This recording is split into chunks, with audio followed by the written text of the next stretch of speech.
अस्सलाम वालेकुम प्यारे बच्चों, आज का हमारा सबक उर्दू इब्तदाई सफ़ा नंबर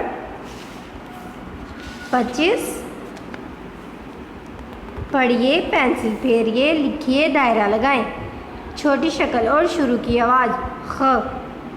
अब सब बच्चे मेरे साथ पढ़ें।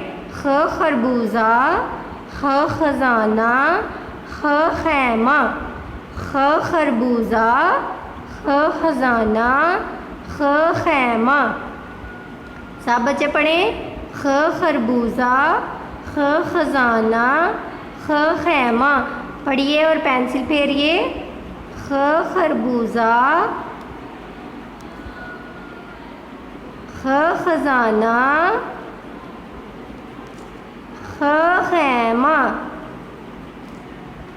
जिन तस्वीर की शुरू की आवाज़ ख है, इन पर दायरा लगाएं। ख खरबूजा, ख खजाना।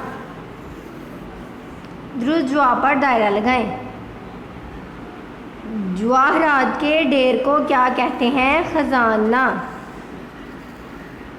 इसके अलावा आपने जो काम करना है, आपकी अमली किताब का सफ़ा नंबर 23 रंग भरिए, पेंसिल फेरिए, यहाँ से लेके यहाँ तक लिखना और याद करना है। शुक्रिया।